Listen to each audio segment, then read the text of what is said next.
Yes o, yes o, yes o, ẹ̀yin lólùfẹ́ mi, mo kí gbogbo yín o, mo kí gbogbo yín tó ń wò mí ní lóko lẹ́yìn odi. Ṣé àlàáfíà ni mo bá gbogbo yín ọdẹ ọdún bí? Yà, ọ̀rọ̀ lórí justice for Mohbad, justice for Mohbad. Yà, òun ni mo tún gbọ́ àwọn information kan, òun ni mo ní kí n sáré wá fi tó yín létí. Bó tiẹ̀ ti lè jẹ́ pé nínú àwọn information yẹn, ìkan ṣẹlẹ̀ níjọ́ Friday, ìkejì ṣẹlẹ̀ ní bóyá bíi Thursday or Wednesday ṣá. So mi ò tí get àwọn information yẹn dáadáa, òun ni kò jẹ́ kí n lè wá fi tó yín létí. But since mo ti wá get through àwọn information yẹn sì wẹ́, mo ní mi ò ní ṣaláì máa fi tó ẹ̀yin lólùfẹ́ mi létí. Ẹ̀yin lólùfẹ́ mi,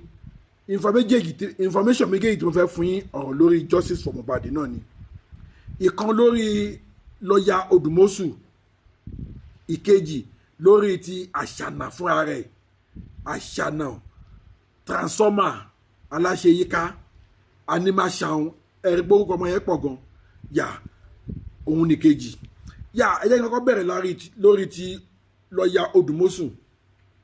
Tí ẹ bá gbàgbé, bí early January, yà, ó dàbí pé early January náà ni, towards December early January, ó dàbí ẹni pé information yẹn jáde wípé lọ́ọ̀yà Odùmọ̀ṣù sọ wípé àwọn ò ṣiṣẹ́ fún bàbá Mohbad mọ́, àwọn ti yọwọ́, àwọn ti yọsẹ̀. Mo gbọ́ information yẹn gbà yẹn táwọn kọ́tẹ̀ sọ pé tó bá mọ̀ pé ò ṣiṣẹ́ mọ́ sábẹ́ sọ pé ó kó gbogbo document ọwọ́ ẹ sílẹ̀ bla bla bla bla bla bla. Lóòótọ́ ni mo gbọ́ information yẹn gbà yẹn. Actually mo tún cover course lórí platform Bukky Jesse, but nǹkan tí kò yẹ kí n sọ̀rọ̀ nípa ìgbà yẹn ni pé me are looking at it, ó dàbí ẹni pé Bukky Jesse òun ló prompt àwọn èèyàn, òun ló frustrate máa yẹn. Actually náà níbo ni wọ́n ti ń sọ wípé, torí èmi náà ní àwọn ọ̀rẹ́ lọ́ọ̀yà dáadáa,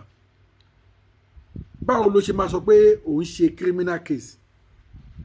tí òun ṣe case bread and butter, tí òun ṣe case ó jẹ mí lówó, ó fún mi lówó, ó jẹ́dìyẹ gbé, ó jẹ́dìyẹ gbé, ó jípọ̀ mọ́ jẹ, ó jípọ̀ mọ́ jẹ. We are talking about case tó mú ẹ̀mí èèyàn lọ. Látijọ́ tó ti sọ pé òun ṣe case US àbí UK bẹ́ẹ̀, òun ló jókòó sí. Ó fìdí kan wá sí Nàìjíríà rẹ̀ kó o tiẹ̀ wá investigate àwọn tí wọ́n wà victim lórí ọ̀rọ̀ yìí. Ó fìdí kan wá sí Nàìjíríà rẹ̀ kó o tiẹ̀ sọ pé ok o, èèyàn ọlọ́pàá ẹni láti arrest àwọn people yìí o, káti ẹ̀ interrogate wọn o. No, o dẹ̀ sọ pé òun ṣe case. Ó pẹ̀lú nǹkan tí Bukky Jesse tó sọ̀rọ̀ lé lórí ńgbà yẹn. Kódà Bukky Jesse ti ẹ̀ yàkàyàkà ẹ̀gọ́ ńgbà yẹn tó ní tó bá tó pò fẹ́ kọ petition kan, a máa béèrè millions tó bá lóun fẹ́ lọ ra epo níbì kan bíi millions ni, tó bá lóun fẹ́ ra epo sí mọ́tò òun bíi kinní kan. Bukky Jesse ti ẹ̀ sọ̀rọ̀ against ẹ̀gọ́ ńgbà yẹn. Èmi wò pé bóyá torí ẹ̀ lóyin ó ṣe resign pé òun ò ṣe mọ́, but suddenly sí ni mo tún wá gbọ́ tán ló sọ wípé no, òun ò sọ pé òun ò ṣe mọ́ o, òun ò sọ pé òun ò ṣe mọ́ o. Kí wá lọ́rọ̀ yẹn fi jọra wọn? Ìwọ ló sọ pé ò ṣe mọ́, ó tún sọ pé ò sọ pé ò ṣe mọ́, but fẹ́ ẹ̀kọ́ tẹ́lẹ̀ náà ṣíṣe ẹ gan kò wúlò, kò bring kankan jáde. Wíwà ń bẹ́ẹ̀ gan kò tiẹ̀, in fact ẹni tó capable gan ò jẹ́ kó ráyè ṣiṣẹ́ yẹn lọ́ọ̀yà Shittu yẹn gan ló yẹ kó kárí ọ̀nù iṣẹ́ gangan, ò jẹ́ kó ráyè ṣe. Duty pé bàbá Mohbad àwọn náà invite ẹ, àwọn lọ sọ pé bóyá ẹjọ́ mọ́ra yín ni, I don't know. Gbogbo corona inquest tó kọjá lọ kò tiẹ̀ sí ipa kankan tá a tiẹ̀ rí tó tiẹ̀ kó mbẹ́. Ìgbà tí lọ́ọ̀yà Shittu ṣẹ̀ṣẹ̀ join, òun la rí ipa tí màá yẹn kó díẹ̀ lórí justice for Mohbad nígbà yẹn, ìyẹn ní corona inquest. Odùmọ̀ṣù yìí àti èmi gẹ́gẹ́ bí ẹnìkan náà, mi ò tiẹ̀ rí nǹkan tó ṣe. Ìgbà tí mo tiẹ̀ gbọ́ pé ó ti out gan, I was even very happy. Torí me are looking at that man, gẹ́gẹ́ bí information tí mo tún gbọ́ nípa ẹ̀, wọ́n ní òun gangan ó wà nínú àwọn ring leader tí kò fẹ́ kárí justice fún Mohbad. Ìgbà tí mo gbọ́ ọ̀rọ̀ yẹn I was surprised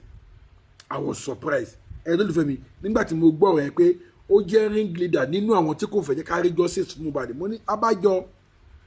òun náà ló jẹ́ kó jókòó síbi tó jókòó sí yẹn. Gbogbo àwọn lọ́ọ̀yà tí mo mọ̀ tí mò ń fọ̀rọ̀ yẹn jomi tọrọ lọ́nà nínú a qualified lawyer kò ń behave bẹ́ẹ̀ yẹn. Báwo ló ti máa jókòó sí ìlú míì tọ̀tọ̀ wọn máa ṣe pé criminal case for that matter tí ó kì í ṣe kéèsì bread and butter criminal case tó yẹ pé ó yẹ kó wá fúnra rẹ̀ kó ṣe àwọn deep investigation tí wọ́n sọ pé deep wà lọ rán àwọn ṣàjàmbé lọ́yà àwọn ló rán káàkiri ẹ lọ bí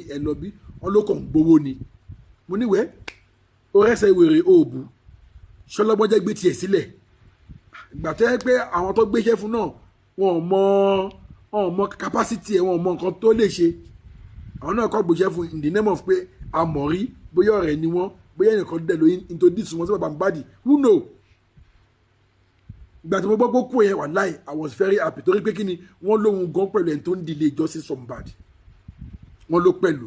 Ẹni tó lè fẹ́ mi mo tún kí yín lẹ́ẹ̀kan sí jàre ẹ jọ̀ọ́ ẹ bá mi share fídíò yìí ó wà most important ẹ jọ̀ọ́ ẹ bá mi share fídíò yìí ẹ bá mi share kẹ́ni bá mi subscribe sí Lédè Global TV gbogbo ẹ̀yin tẹ́ ẹ subscribe mo dúpẹ́ lọ́wọ́ yín iná ò ní tọ́wọ́ yín abudintolókun abudintolọ́sà ọwọ́ yín ò ní kọsàlẹ̀ àpò lágbára Èdùmàrè ọwọ́ tẹ́ wá fi ń tẹ subscribe yẹn ẹ ò ní fi gbọ́mọ sí lágbára Èdùmàrè. So kí ni mo sọ lọ ni pé lórí ọ̀rọ̀ lọ́ọ̀yà Odùmọ̀ṣù ni o wẹ̀ ẹ jẹ́ ká ṣe tìyẹn bẹ́ẹ̀ ẹ jẹ́ ká bọ́ sórí Àṣànà information tó tẹ̀ mí lọ́wọ́ lórí Àṣànà òun náà ti fẹ́ ṣe bíi ti ya Mohbad. Ǹjẹ́ ẹ jẹ́ mọ̀ pé Àṣànà ti fẹ́ sá lọ òun náà ti fẹ́ sá kúrò ní Naija. Àwọn Yorùbá bọ̀ wọ́n ní tí wọ́n bá ṣe rere ara kì yóò ya ọbí. Wọ́n ní Àṣànà pé ó ti ń try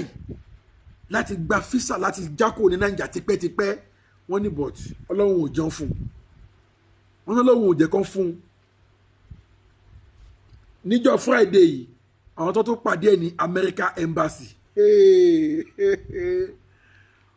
ó tún lọ try again wọ́n tún deny yẹn. Ẹlẹ́dàá Mohbad ò ní jẹ́ kó rọ́nà lọ lágbára Èdùmàrè. Tí wọ́n bá ṣe rere níbo ló ń sá lọ ẹ̀yàn ọmọ Naija ṣe ẹ ti rí o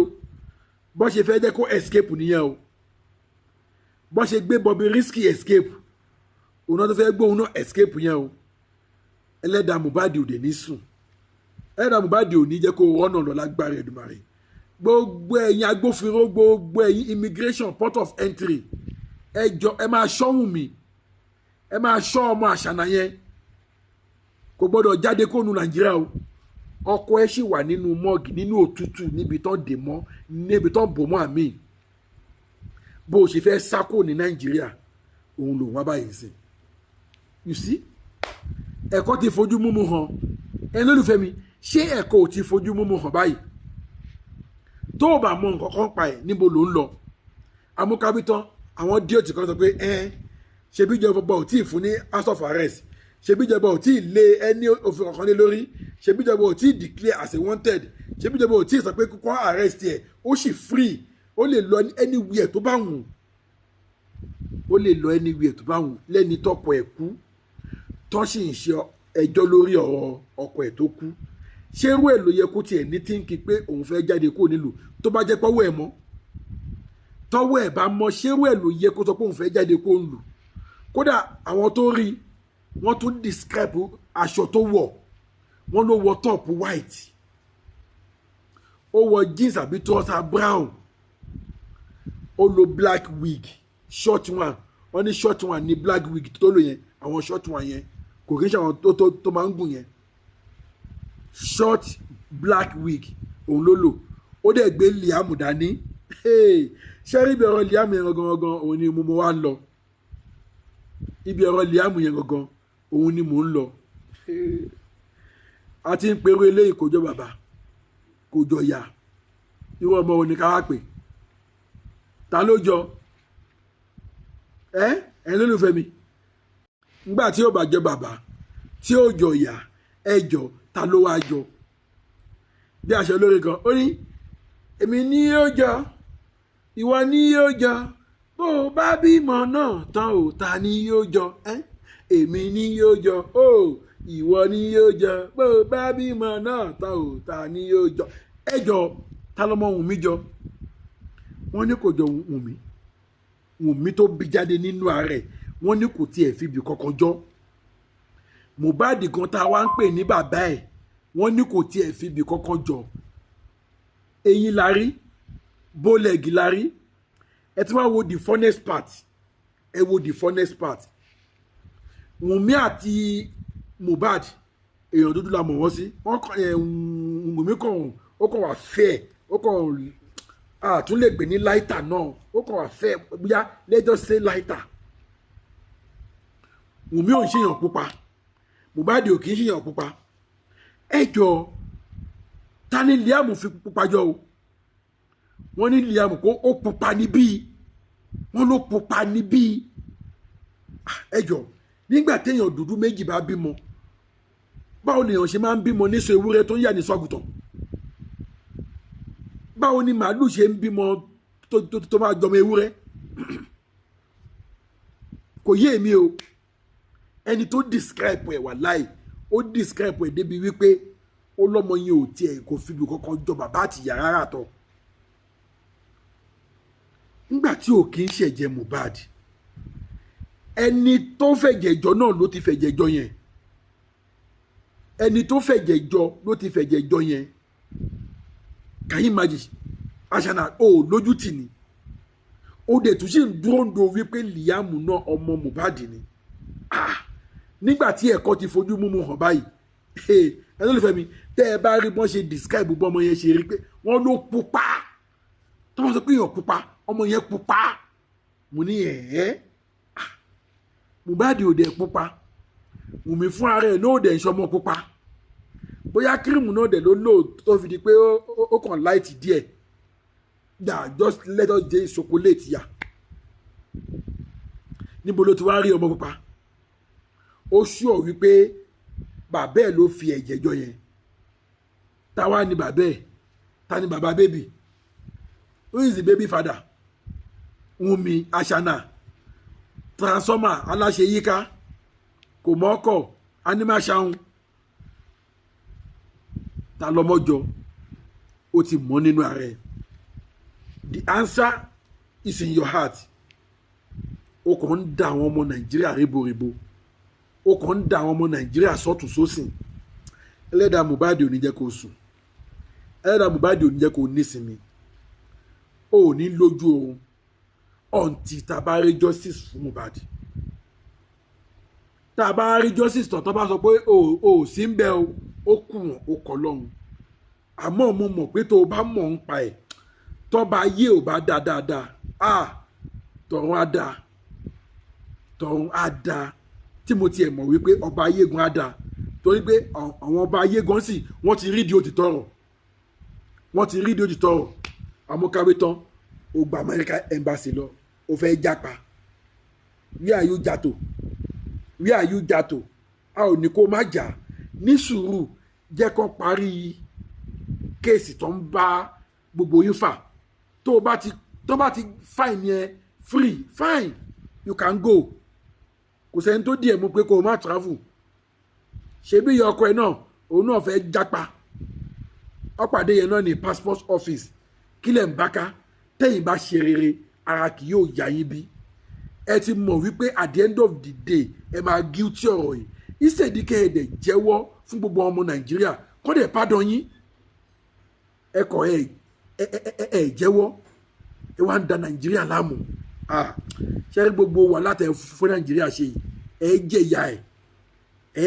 ẹ̀ láìpẹ́ láì jìnnà Wùnmí kò síbi tó ń lọ you are going nowhere ẹlẹ́dàá Mohbad ò ní jẹ́ kó fún ẹ físà ẹni ìlú tó wù kó lọ apply fún ẹlẹ́dàá Mohbad kò ní jẹ́ kó fún ẹ físà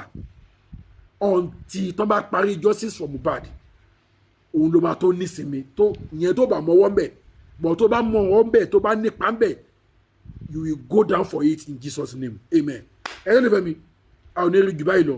mo sáré kí sáré wá fún yín ní information yìí ni pé Wùmí ti fẹ́ jápa o gbogbo ẹ̀yin ọmọ Naija ẹ máa wọ̀ọ̀ṣì ẹ̀ gbogbo ẹ̀yin tẹ́ bá wà ní border port of entry ẹ máa monitor ẹ̀ kò gbọ́dọ̀ jáde kò gbọ́dọ̀ escape òun sáré kí sáré wá fún yín ní information yẹn wọ́n ti pàdé ẹ̀ ní America Embassy ó fẹ́ jápa but thank God wọ́n deny yẹn wọ́n ní green paper ni wọ́n fún wọ́n ní tọ́wálẹ̀ ti fún ní green paper yẹn deny ni ṣe báwo tiẹ̀ lọ sí America Embassy rẹ̀ àwọn náà ṣe máa débẹ̀ lágbára Ọlọ́run but táwọn máa débẹ̀ white náà máa fà wá torí pé kí ni àwọn ò bàlújẹ́ àwọn ò ṣèkà àwọn èèyàn a ò ṣègùn àwọn èèyàn a ò gbẹ̀mí anybody táwọn máa débẹ̀ white náà máa fún wa inshallah so ẹ̀rọ lè fẹ́ mi a ò ní rí jù báyìí lọ lórí ọ̀rọ̀ justice for Mohbad mo ní kí sáré wá fún yín ní information tí mo gádàjọ lórí ọ̀rọ̀ Wùmí pé ó fẹ́ sá lọ